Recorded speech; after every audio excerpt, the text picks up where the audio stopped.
Hi guys, Louise here, Courageous Heart and Mind Coach. So I'm going to talk today a little bit about reactions. And if you're human, like I am, you would experience reactions in this lifetime. So the video today is to give you 3 tips on how to choose to respond rather than react. And if we just look at the word reaction before we actually begin with these 3 tips, reaction is essentially reacting out the same stuff, the same behaviors, the same feelings, the same words, and we can get stuck in this pattern, this cycle of reacting. So what do we do to shift out of this? Well, there's 3 tips, and the first one is actually about catching your pattern of reacting. So actually taking a step outside of your reality and just looking back at yourself and noticing, where do I tend to react? What are the patterns? Who do I react with? In what situations? What contexts? What tends to happen? And what do I say? How do I feel?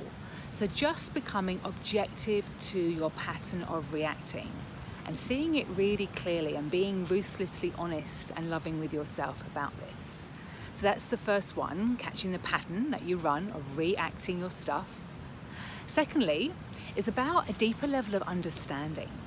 So diving deeper into your own levels of awareness and understanding, when I react, what am I actually reacting to? Because here's the thing, when we react, it's usually very little to do with the person that's with us. It's actually our own stuff.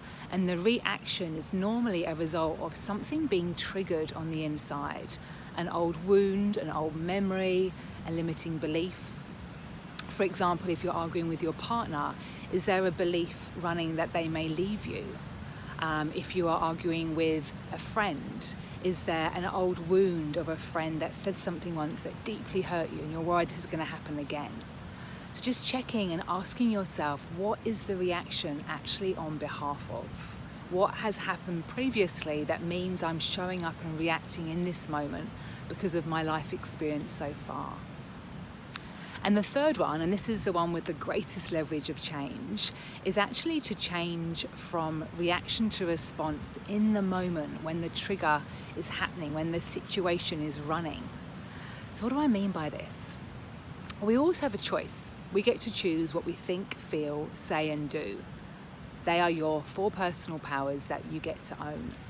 So if you are feeling triggered by somebody and you catch yourself reacting in the moment, maybe your body gets tense, your stomach turns, you feel heat in your face, maybe you've already spoken some angry words and reacted, just know that you get to choose in that moment to own what happened. You can place a hand to your heart or your belly and say, I've just caught that I'm in reaction. Can I have a moment to just check in with myself because I'd like to respond? And if you catch your tendency to react before you've spoken, even better. If you catch the old thinking around, I'm not good enough, this is gonna hurt, they're gonna leave me, in that moment, take a deep breath and just catch that you get to choose to show up differently. Because ultimately your pattern of reacting needs to be disrupted, needs to be shaken up, and only you have the power to do that. And the way I have found for myself personally and with all the clients I've coached on this are these 3 steps. So understanding and owning the pattern of behavior, the pattern of when you get reactive. Secondly, the deeper dive into yourself to understand what needs to be healed here, what's being triggered, what wound is being pressed. And thirdly, to catch it in the moment and not beat yourself up, but just to own, yeah, I'm in reaction. Let me take a breath. Actually, I would like to respond differently. Just give me a moment. Deep breaths come into your heart. I hope this is helpful. Let me know how you go, what lands from my courageous heart to yours. Thank you.